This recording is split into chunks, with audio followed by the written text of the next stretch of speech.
오늘 말씀의 제목은 성령 충만으로 현실의 굴레에서 자유하라입니다. 베드로는 안진뱅이에게 은과 금은 내게 없거니와 내게 있는 것을 너에게 준다라고 말하며 안진뱅이에게 예수 그리스도의 이름을 주었습니다. 안진뱅이에게는 은과 금만이 현실적 대안이었습니다. 그의 삶에서 현실적 대안은 오직 은과 금뿐이었습니다. 우리식으로 하면 이게 현실을 살아갈 실력이고 능력이었습니다. 그런데 이상한 사람 둘이 나타나서는 자신에게는 아무 쓸모도 없는 예수 그리스도의 이름을 건넨 겁니다. 여러분, 세상에는 가난으로 허덕이는 사람들이 많습니다. 이런 사람들에게 우리가 찾아가서 돈을 주지 않고 예수 그리스도의 이름만 전해준다면 이 사람들이 좋아할까요? 예전 청년 시절에 들은 예화입니다. 어느 시골 마을에 부자 권사님과 딸이 예배를 드리러 가게 됐답니다. 그 주일 아침에 시골길을 걷는데 땡볕에서 밭일을 하는 할머니를 보게 됐답니다. 이때 그 권사님이 혀를 차며 딸에게 했던 말이, 이 시간에 하나님께 기도를 하면 하나님이 저 배춧값 주실 텐데 저렇게 힘들게 일하고 있어, 어리석게 라는 말이었다는 겁니다. 여러분, 이런 것은 믿음이 아닙니다. 이것은 독선입니다. 그런데 베드로와 요한이 안진뱅이에게 이러고 있는 것이죠. 은과 금을 주지 않고 예수 그리스도의 이름을 주는 거예요. 여러분, 지금껏 예수님의 사역을 같이 해온, 그리고 봐온 베드로와 요한이 안진뱅이에게 왜 이렇게 행동했을까요? 분명 은과 금을 주며 예수님을 전할 수 있음에도 불구하고 왜 예수 그리스도의 이름만 전한 걸까요? 성경은 그 이유를 3절과 4절에 걸쳐 우리에게 설명해 줍니다. 3절 보겠습니다. 그가 베드로와 요한이 성전에 들어가려 함을 보고 구걸하거늘.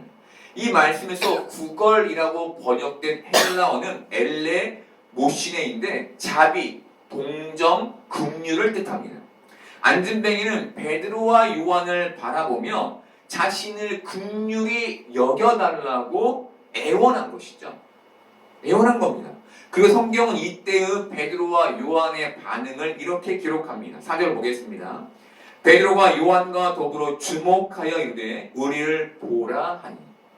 이 말씀에서 주목하여라고 번역된 헬라어는 아테니조인데, 이 아테니조란 단어는 신약 성경에서 14번 사용됩니다.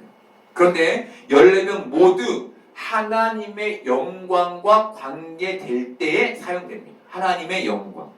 세 구절만 소개하면 제자들이 승천하시는 예수님을 바라봤을 때 사용됐습니다.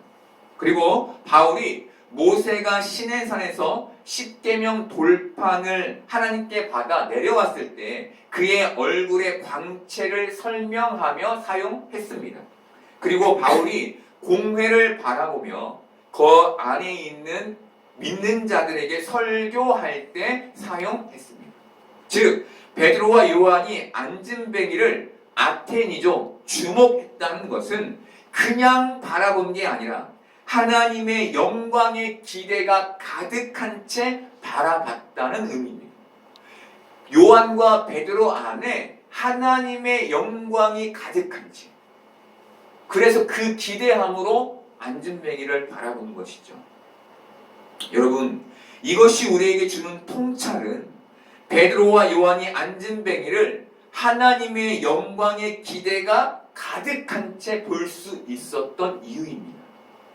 어떻게 베드로와 요한은 하나님의 영광의 기대가 가득한 채 그 안진뱅이, 나면서부터 앉아있던 그 안진뱅이를, 이미 낙심과 좌절 가운데 있는 그 안진뱅이를, 실패 가운데 있는 그 안진뱅이를 볼 수 있었을까요? 베드로와 요한에게 하나님의 영광이 깃들어 있었기 때문이었습니다. 여러분, 이 내용이 우리에게 주는 교훈은 우리에게도 하나님의 영광이 깃들어 있어서 우리도 이 현실에서 하나님의 실제적 영광을 볼 수 있어야 한다는 겁니다. 우리에게 하나님의 영광이 깃들어 있어서 이 현실에서 신앙인으로 하나님의 실제적 영광을 볼 수 있어야 한다는 겁니다. 성경은 베드로와 요한에게 하나님의 영광이 깃들이게 된 사건을 이렇게 기록합니다. 사도행전 2장 1절부터 4절까지를 보겠습니다. 오순절 날이 이미 이름에 그들이 다 같이 한 곳에 모였더니 호련히 하늘로부터 급하고 강한 바람 같은 소리가 있어 그들이 앉은 온 집에 가득하며 마치 불의 혀처럼 갈라지는 것들이 그들에게 보여 각 사람 위에 하나씩 임하여 있더니 그들이 다 성령의 충만함을 받고 성령이 말하게 하심을 따라 다른 언어들로 말하기를 시작하니라. 여러분, 베드로와 요한이 안진뱅이를 일으키기 전 어떤 일이 그들에게 있었습니까? 성령의 임재, 바로 성령의 깃들임이 있었죠. 즉 베드로와 요한은 성령의 충만함으로 안진뱅이의 현실에서 하나님의 실제적 영광을 볼 수 있었던 겁니다. 그들이 성령의 충만함으로 하나님의 영광을 보게 된 것이죠. 여러분, 성령님만이 우리를 현실 너머에 있는 하나님의 영광, 바로 하나님 나라를 보게 하실 수 있는 겁니다. 우리의 힘으로는 불가능한 거예요. 오직 성령님만이 그 눈을 여실 수 있는 겁니다. 사도행전 7장 54절부터 56절까지를 보겠습니다. 그들이 이 말을 듣고 마음에 찔려 그를 향하여 이를 갈거늘 스데반이 성령 충만하여 하늘을 우러러 주목하여 하나님의 영광과 및 예수께서 하나님 우편에 서신 것을 보고 말하되 보라 하늘이 열리고 인자가 하나님 우편에 서신 것을 보노라 한대. 이 말씀에서 주목하여라는 말의 헬라어가 아테니조입니다. 여러분, 스데반은 그를 향해 이를 가는 자들에게 둘러싸여 있었습니다. 그는 목숨이 위태로운 상황 속에 놓여 있었습니다. 그런데 스데반은 그 현실 속에서 하나님의 영광과 하나님 우편에 서신 예수님을 봅니다. 그 위기의 순간에, 그 위태로운 순간에. 여러분, 스데반이 어떻게 그 현실 속에서 하나님의 영광과 하나님 우편에 서신 예수님을 볼 수 있었을까요? 바로 성령이 충만했기 때문이었습니다. 여러분, 성경이 말하고 있죠. 성령 충만하여 하늘을 우러러 주목하여.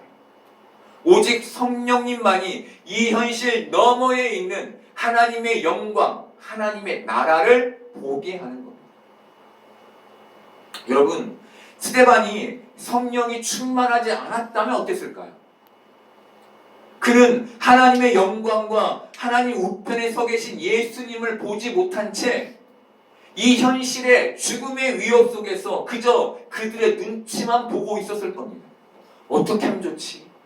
내가 이 위기를 어떻게 극복하지? 탈출하지? 이런 생각만 하고 있었을 거예요. 여러분, 우리는 참 많은 현실의 걱정을 하고 살죠. 그렇죠. 빚, 병, 관계, 자녀에 대한 걱정은 돌아가면서 우리를 괴롭힙니다. 단 한시도 우리를 가만히 놔두지 않아요. 여러분, 우리가 이 걱정에 왜 매여 있을까요? 이 문제가 해결되지 않아서일까요? 네, 맞습니다. 이 문제가 해결되지 않아서 걱정하는 거예요. 하지만 여러분, 우리가 현실을 사는 동안 문제가 없는 날은 없을 겁니다. 그래서 문제가 해결되는 것은 궁극적인 해결책이 아닌 거예요. 이 문제의 해결책은 우리의 시각을 현실에서 하나님의 영광으로 돌리는 것에 있습니다. 여러분, 바로 이 일을 성령 하나님이 우리 안에서 하시는 거예요. 여러분, 얼마나 중요한 일을 하십니까? 근데 우리가 너무 성령의 충만을 등한시하고 있는 건 아닙니까? 여러분, 바울은 에베소서 5장에서 에베소 교인들에게 성령으로 충만함을 받으라라고 권면했습니다. 에베소서 5장 15절부터 18절까지를 보겠습니다.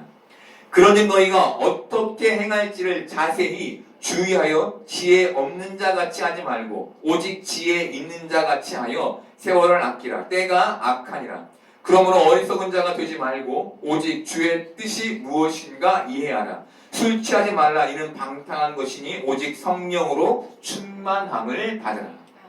여러분, 행함을 주의하라. 세월을 아끼라. 어리석은 자가 되지 말라. 술 취하지 말라는 말은 모두 세상의 매인 삶, 현실의 매인 삶을 가리킵니다.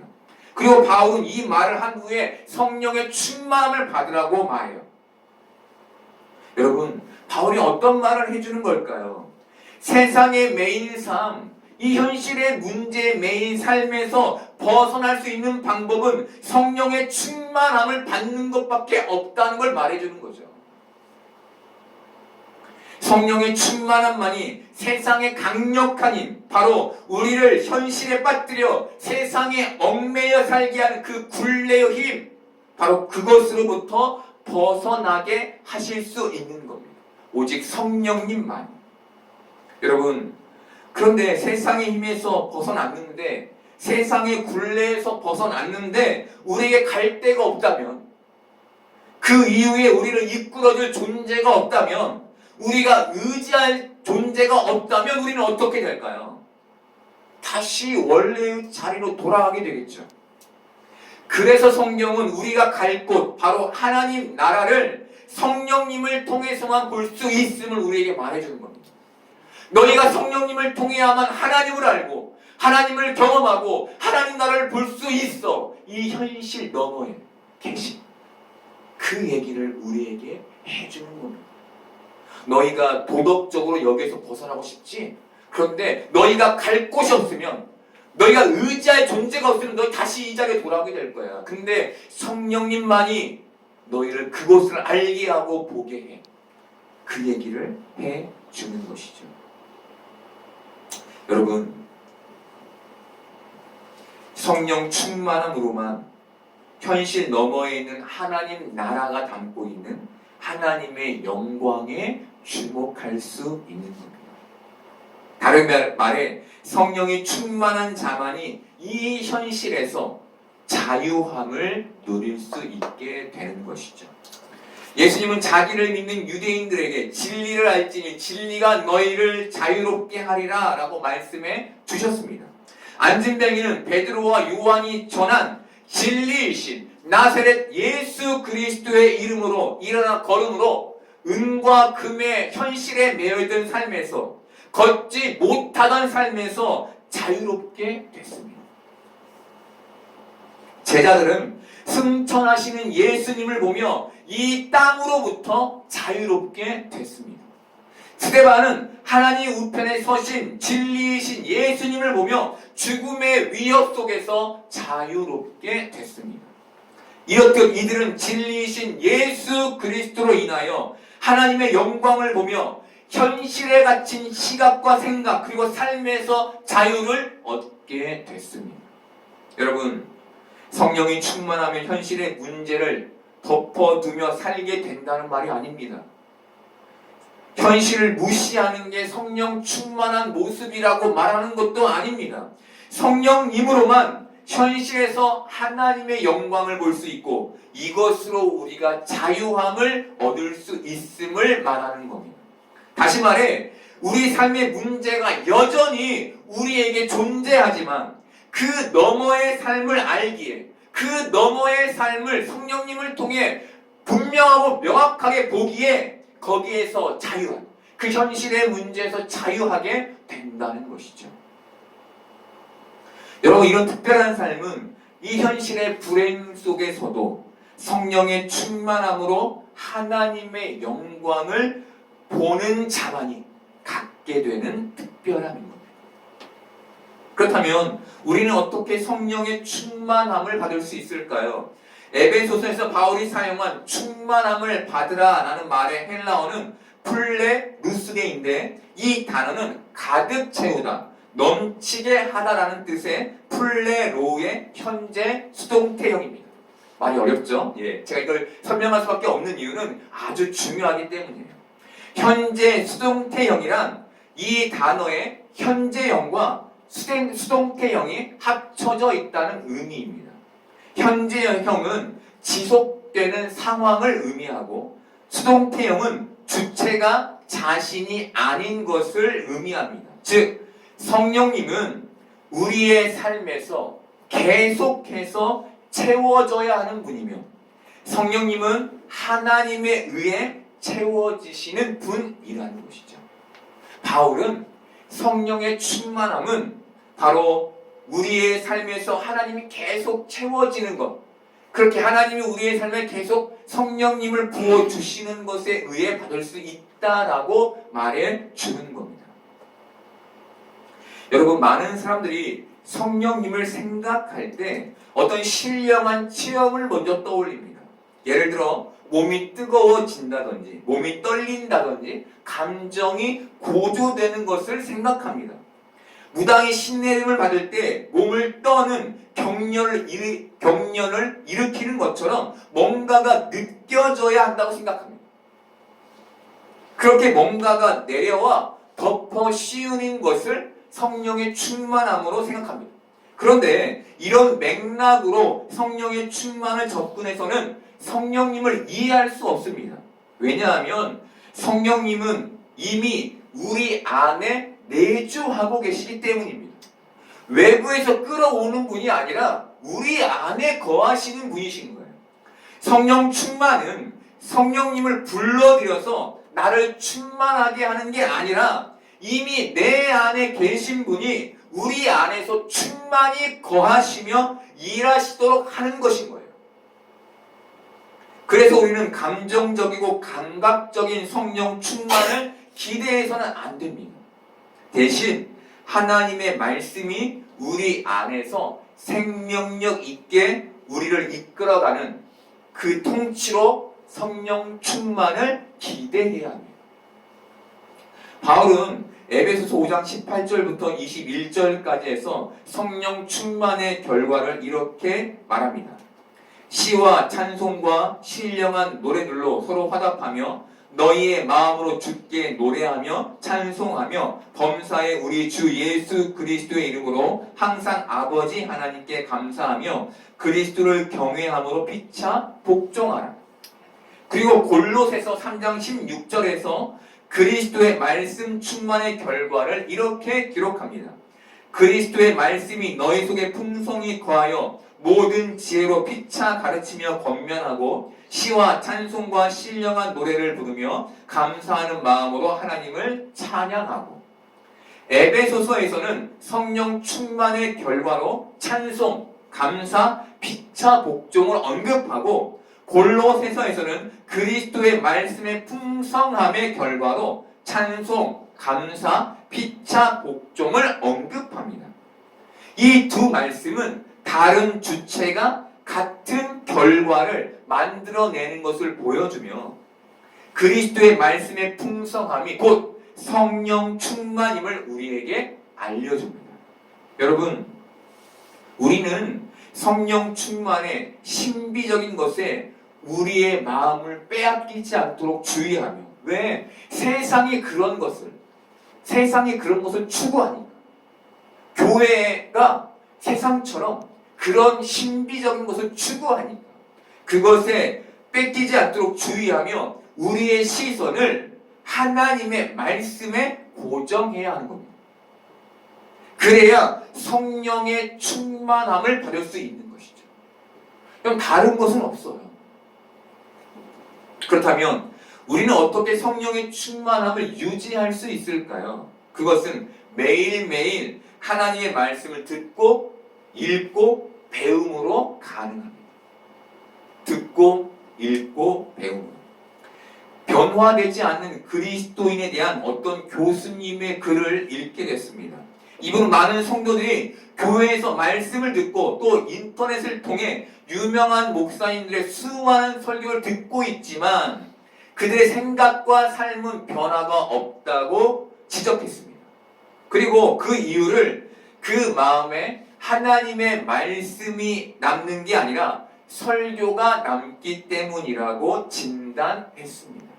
여러분, 이 글은 설교를 듣고 있는 우리 안에는 과연 하나님의 말씀이 남아 있는가라는 질문을 던지게 합니다. 여러분, 많은 사람들이 설교와 말씀을 혼동합니다. 이들은 설교를 들은 것을 말씀의 충만이라고 생각합니다. 여러분, 그렇지 않습니다. 설교와 말씀은 다릅니다. 말씀은 우리를 움직이게 하는 원동력인 반면 설교는 그 움직임의 방향을 잡아주는 역할을 합니다.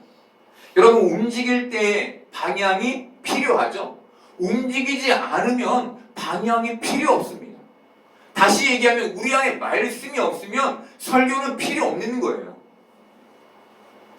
지금 정말 우리에게 있어야 할 건 우리를 움직이게 하는 하나님의 말씀인 거예요. 그 말씀이 우리 안에 있는 거예요.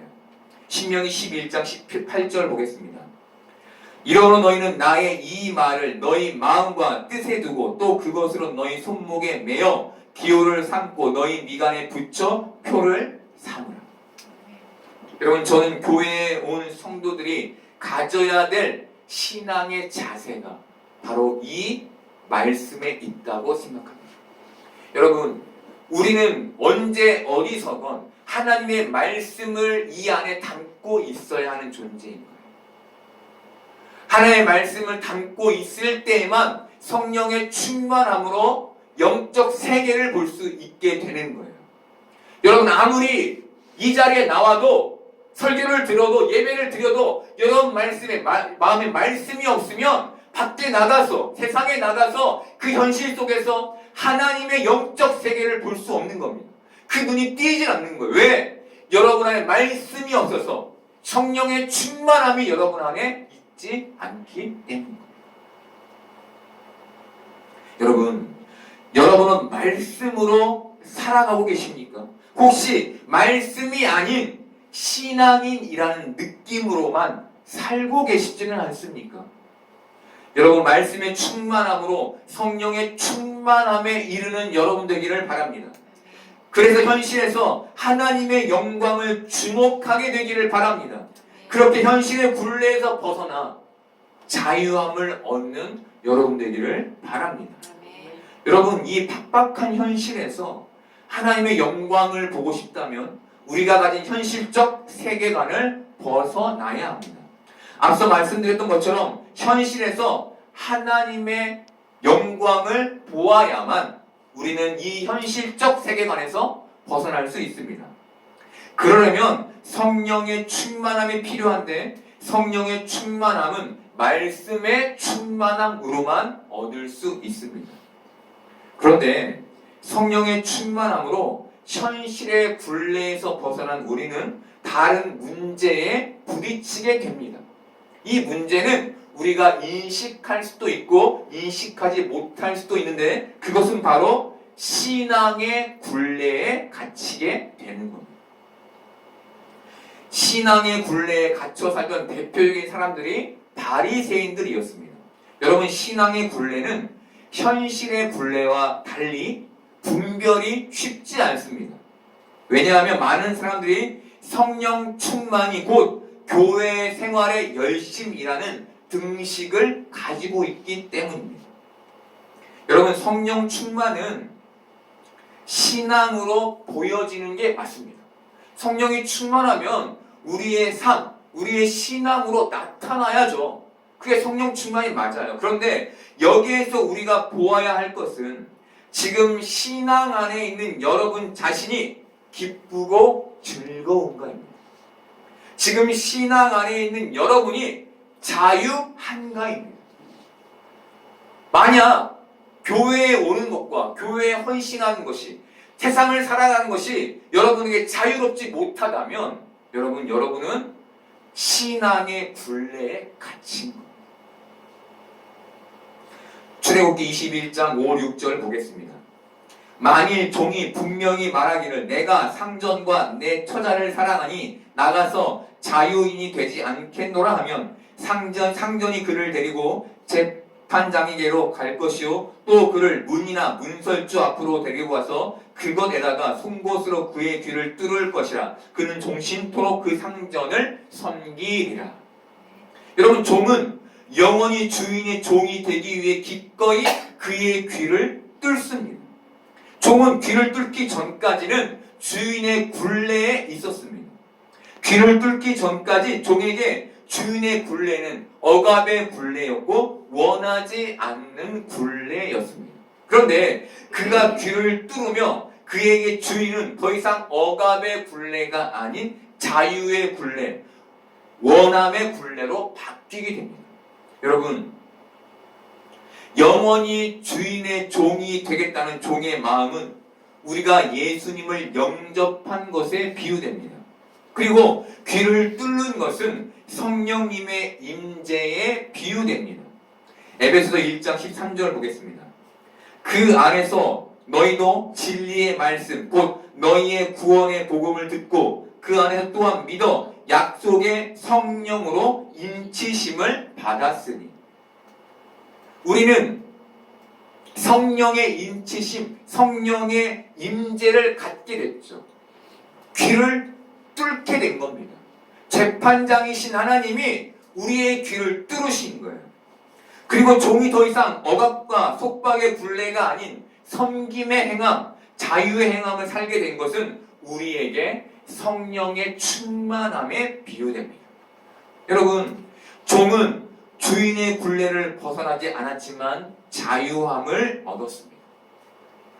이것은 우리가 성령이 충만할 때 하나님을 주인 삶을 속박이 아닌 자유로 여길 수 있음을 보여줍니다.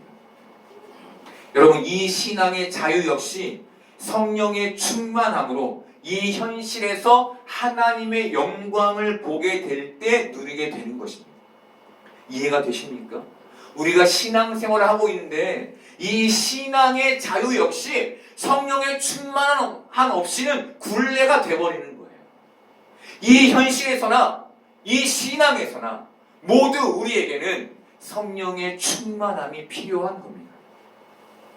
여러분, 성령의 충만함으로만, 다르게 말해 말씀의 충만함으로만 이 현실과 이 현실에 속한 신앙에서 자유를 얻을 수 있게 되는 겁니다. 여러분, 세상 사람들은 말씀의 다스림, 말씀의 통치, 말씀의 풍성함을 굴레로 여깁니다. 그래서 교회를 기피 합니다. 그런데 우리에게 말씀의 다스림과 말씀의 통치 그리고 말씀의 풍성함은 굴레가 아닌 자유입니다. 왜입니까? 왜이죠? 이 말씀의 풍성함이 성령의 충만함으로 우리를 이끌어 우리가 접한 이 현실의 불행과 속박 속에서 하나님의 영광을 보게 해주기 때문입니다. 현실에 고정되어 있는 우리의 눈을 열어 하나님 나라를 보게 해주는 것이죠. 여러분, 우리는 간혹 안타까운 일을 당한 사람들을 봅니다. 그들이 불쌍하고 그들이 참으로 안타깝습니다. 그런데 성령이 충만하면 그를 보며 그와 맞닿아 있는 하나님의 영광을 보게 되는 겁니다. 그때 비로소 우리는 그를 축복할 수 있게 되는 것이죠. 여러분, 예수 그리스도의 이름으로 안진뱅이가 그 장애에서 자유를 얻었듯 우리도 예수 그리스도의 이름으로 현실의 굴레에서 자유를 얻기를 바랍니다. 그러니 이제 성령의 충만함으로 이 현실에서 하나님의 영광을 지속적으로 보게 되기를 바랍니다. 이렇게 성령의 충만함으로 세상의 현실에 갇혀만 살지 않고 하나님 없는 세상에서 하나님의 영광을 보며 자유로 나아가는 복된 여러분 되기를 소망합니다.